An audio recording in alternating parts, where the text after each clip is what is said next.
A wild one. Dave McPherson's header was a poor one, and Colin MacDonald says, thanks very much. Suddenly they're back in the match. MacDonald well onside, and then the ball nestling behind Henry Smith. Falkirk keeper Neil Ingalls made this save of the match before half-time. Alan Johnson cleaned through, and that's a great stop from the former Rangers free transfer.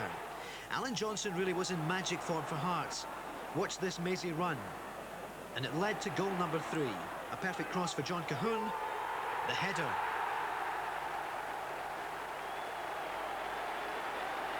An electric change of pace by Johnson.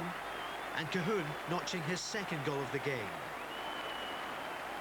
Hearts' fourth came from the penalty spot. Leaks through to Lawrence. No question about that decision. Penalty kick. A yellow card for Ingalls, and John Robertson rounding off a great day for Jim Jeffries against his old club. 9 minutes before half-time. Paul Tosh worked back well, won possession and sent a superb reverse ball to George Shaw. This time there was no mistake. 1-0 Dundee, free kick, but Dundee moved quickly. When the ball comes in, it's George Shaw with his change after the break. Hearts pulled one back 9 minutes into the second half. John Cahoon with the easiest goal he ever scored, and the Dens defence marked absent. But the drama had a long way to go, and if you thought the Dundee defending had been bad, how about this for a Tynecastle nightmare? Henry Smith about to operate a free gift scheme, and Paul Tosh thinks it's Christmas. Into extra time. Cahoon crosses, and Alan Lawrence breathes life into Hearts once again. Astonishing stuff. Now, just in case you're not keeping up, that made it 3-3 and introduced extra time. Dundee went ahead for the third time and did it with the goal of the game. Great build-up play, an absolutely international class finish from Morten Vighorst. A goal worthy of winning a cup tie, but not this one. Coming up, a penalty award to Hearts, with Neil Duffy seemingly guilty of a push on Alan Lawrence.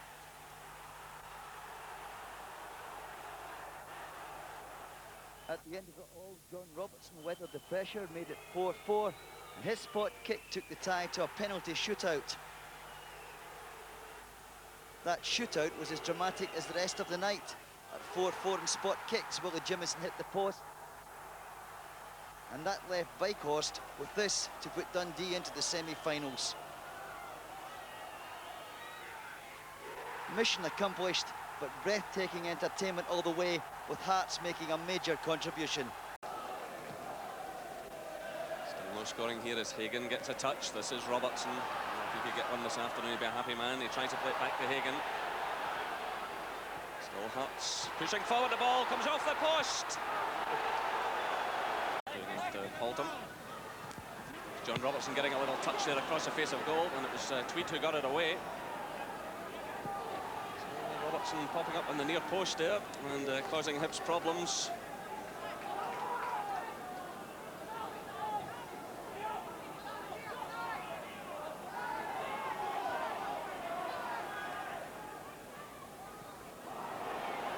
So just under 5 minutes of the first half left. Still no scoring. Here come Hearts. So it's Robertson clipping it across. McPherson's there, and David McPherson scores for Hearts.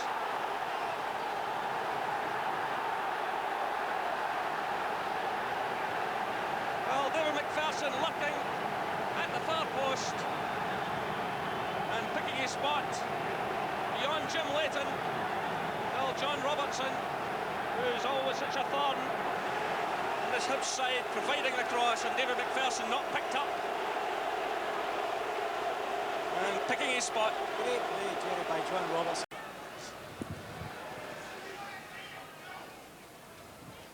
It's Keith Wright. He does well under pressure. McGinley sends that one through. It's Gareth Evans, and then comes the substitute, and Graham Donald scores the equal. Lawrence sends it in. Leighton commits himself. He's lost it. And it's gone in, but the referee has disallowed it.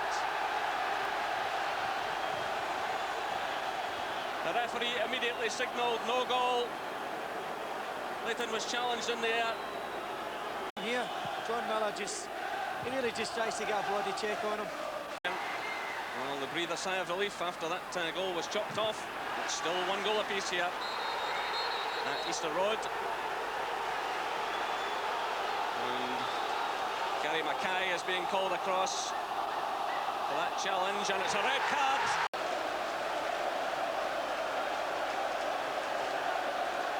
So he stood on the hip at and Keith Wright is certainly onside.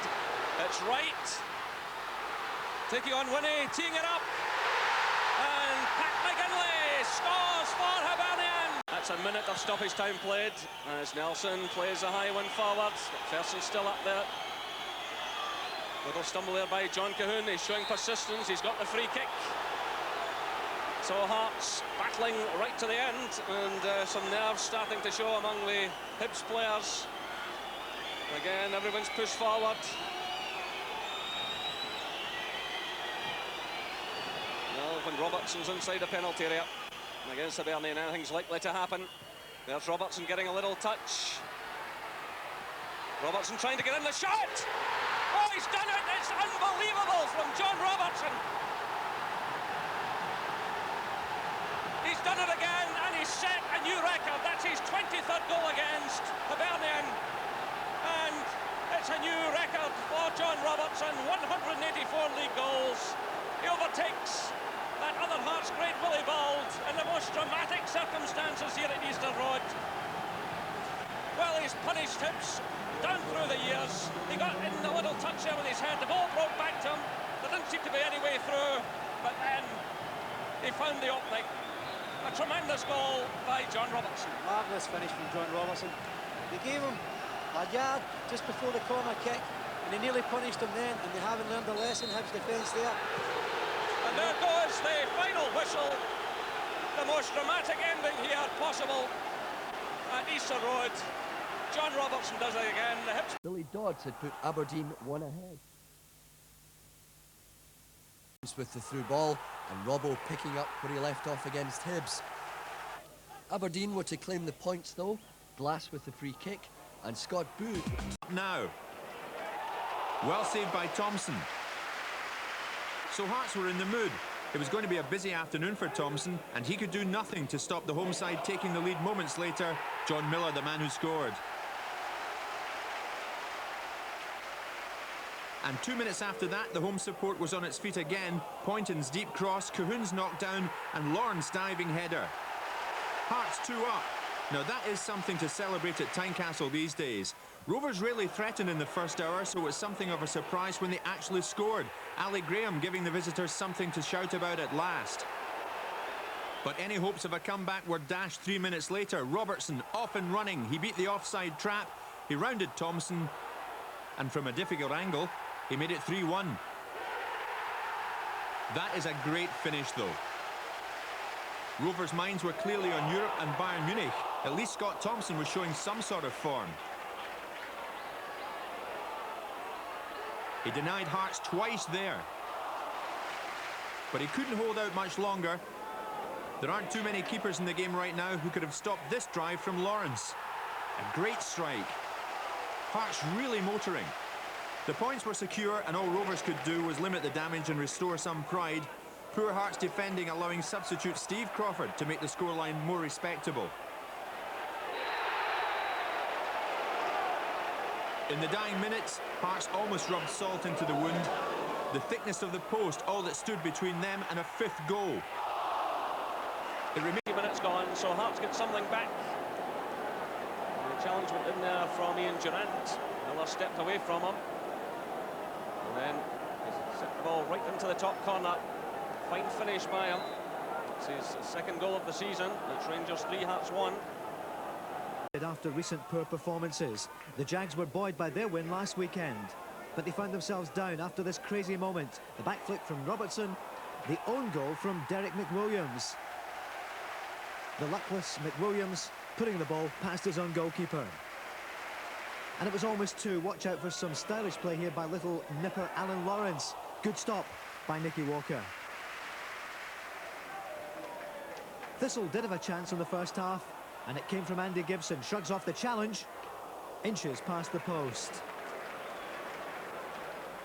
And the Maryhill men could have made it 1-1 early in the second half. Long ball into the box. Again, Gibson in the challenge. Good stop, though, from Rousset. Brave goalkeeping.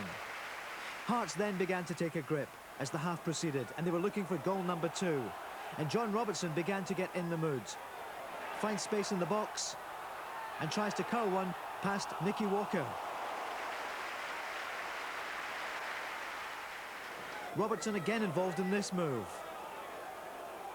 Shrugging off the defender, fires the ball in, but eventually it's cleared by Steve Welsh. Then the second goal came.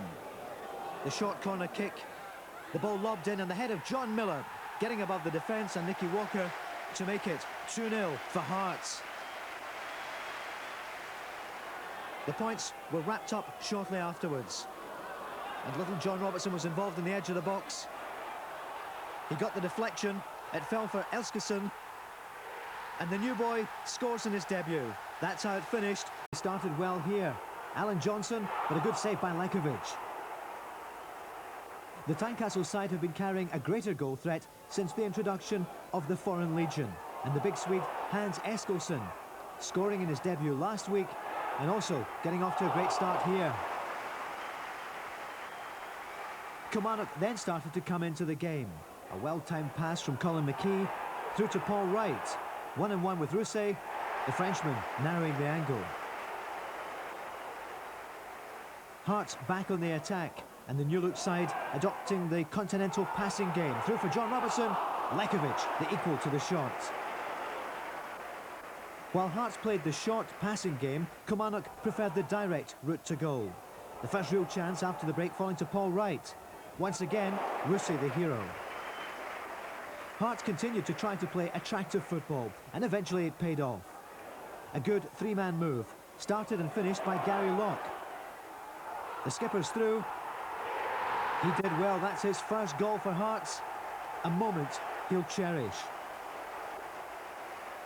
If you thought that move was good, the build-up to Hearts' second goal was straight out of Serie A.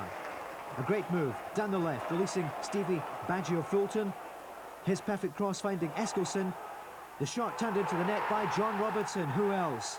A typical finish by the top Tynecastle striker. All credit to Kilmarnock, though. They refused to throw in the towel. The Hearts defence failing to clear. Again, Rousset saving, this time from Mitchell. But the danger wasn't totally over. Some slackness in the midfield. New boy Paul Smith and Stevie Fulton getting into a fankle, leaving the ball for each other and allowing John Henry to nip in and create Kilmarnock's only goal. Robert Connor found good space. The ex-Aberdeen man found Colin McKee, and the former Manchester United reserve beating Rousset. Bruno. Oh, there's a very fiery tackle by Bruno. He's in serious trouble here. A yellow card already for Pasquale Bruno. A smile on the face. Well, he reacted very badly to the first challenge imposed on him.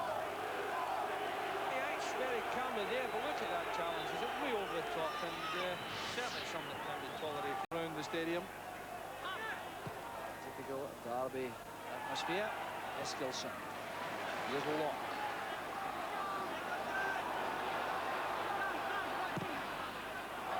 That's awkward. Deadly finish there. John Miller appearing late in the box. Jim Leighton appear to be caught in two minds. The Hearts have taken the lead.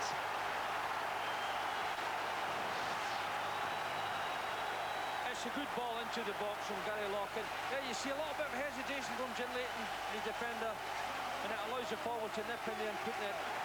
Excellent taking goal, a real predator strike there. McAllister free outside him. Well, this is where Hibs needs some movement ahead. Evans has gone to the right. Jackson inside left position. Here's Chris Jackson. Good running. Chris Jackson going all the way himself. It's a great goal by Jackson. Poor clearance attempt by O'Neill. Locke. Penalty kick's given. Foul by Millen. Oh, I don't think Gary Locke would have got to the ball before the byline, but the penalty kick has been given. We'll always get result if you go and attack defenders like that. And really he's taking the ball past him, and I don't think Andy Mills got enough fault to complain about because he's wrong-footed him.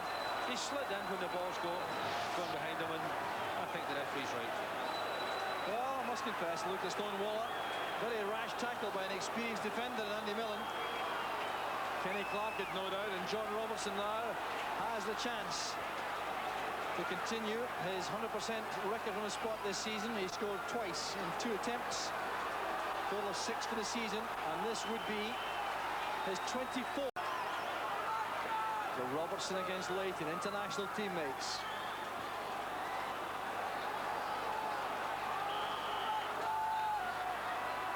Here comes Robertson. No answer to that.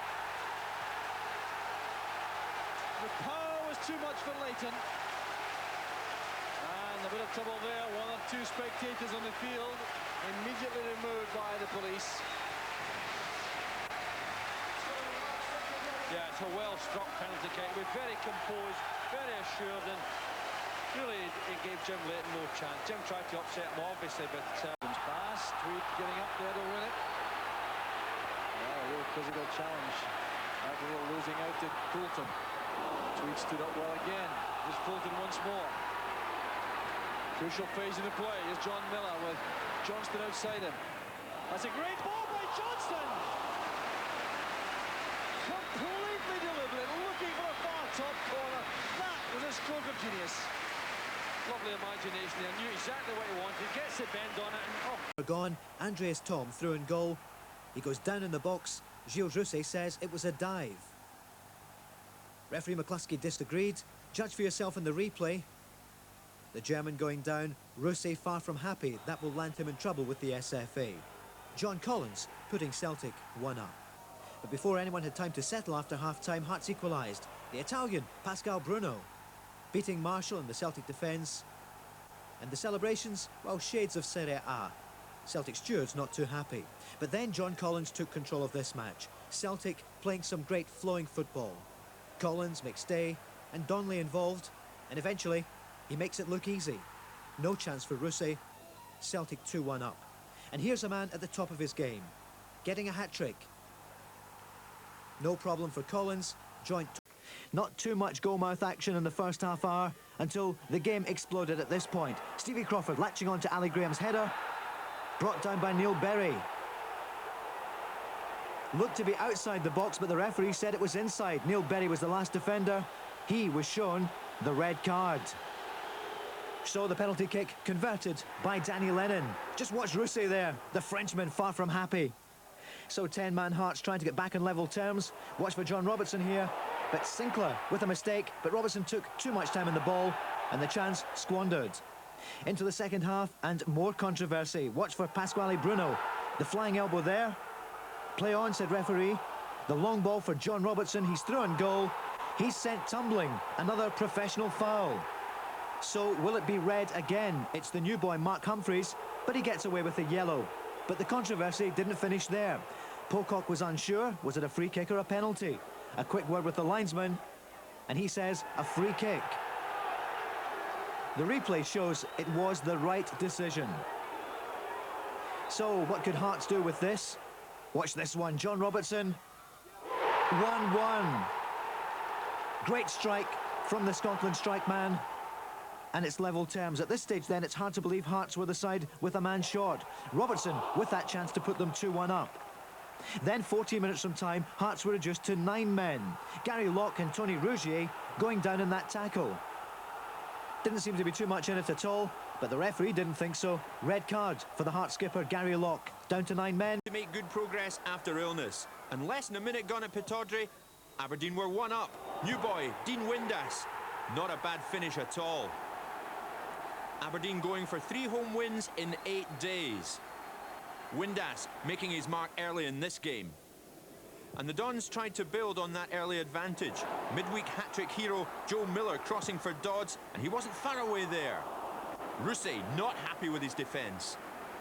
Hearts were always trying to get back into this match though, and John Robertson was unlucky not to steal the equaliser here. A delightful chip from him.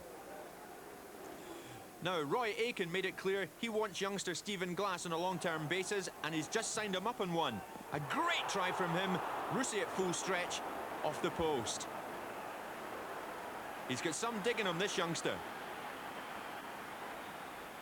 Aberdeen pressed forward, and coming up, an amazing let-off for Hearts in the second half. Shearer's pile driver here, not held by Rusey. How did Dodds miss that?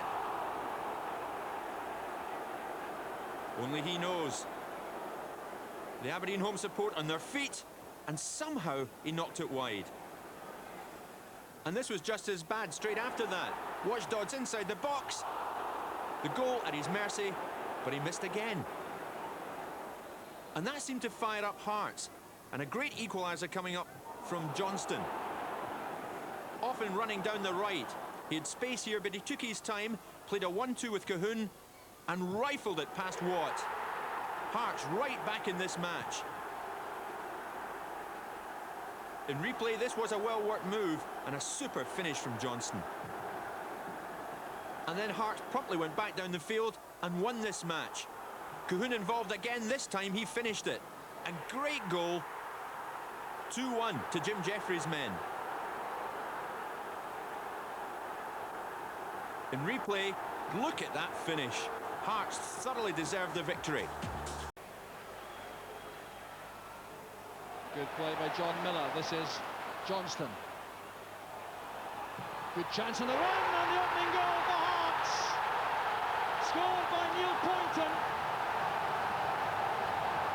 He just wasn't picked up on the break there. A very good ball from Alan Johnston. It beat Eskilsson, who drew defenders in. That's a terrific first-time effort by Poynton. Well, look at the space here for Poynton. Nobody matched his run. Kevin McAllister didn't get back to him. Pat McGinney. Robertson did well. He had a chance for Eskilsson. Well, he had options there. See it from here. There's Hans Eskilsson now. It was a good shooting chance, in fairness. Johnston just out of the picture on the with now. Attacking Poynton. Good cross in. There's a Neil. Hibs have equalised. Oh, Pasquale Bruno lashing out there at Keith Wright. He'll be in serious trouble for that. Now, it depends on the view of the referee, but it really was a bad one. The ball was well out of range. It's a yellow card for Bruno, and in my view, it could easily be a red one. Alec Miller clearly thinks so too. Well, look at this now. The ball is well away from both players here. Now, that was just a deliberate swipe at right. Jackson looking for Keith Wright. That's Harper. It's a beauty. Well, there was Darren Jackson over carrying the ball slightly. It was a bad tackle by Bruno. He went over the top of the ball. There's no doubt about that. He's been booked already. Well, everyone enjoying the moment, but Pasquale Bruno, I think, could have gone off. But his first foul was bought the yellow card, and certainly could have been booked again. Oh, there's a very fine tackle by Bruno. He's in serious trouble here. A yellow card already for Pasquale Bruno. A smile on the face. Well, he reacted very badly to the first challenge imposed on him. Very calmly there, but look at that challenge. He's way over the top, and certainly something that can't be tolerated. Into the second half, and more controversy. Watch for Pasquale Bruno. Oh, Pasquale Bruno lashing out there at Keith Wright. He'll be in serious trouble for that. Now, it depends on the view of the referee, but it really was a bad one. The ball was well out of range. It's a yellow card for... Well, look at this now. The ball is well away from both players here. Now, that was just a deliberate swipe. Well, there was Darren Jackson over carrying the ball slightly. It was a bad tackle by Bruno. He went over the top of the ball. There's no doubt about that. He's been booked already. Well, everyone enjoying the moment, but Pasquale Bruno, I think, could have gone off. But his first foul was bought the yellow card, and certainly could have been booked again. Clashing with Dean Windass. Player goes down. Watch it in replay. The right elbow comes up. Whack. Windass goes down. Pasquale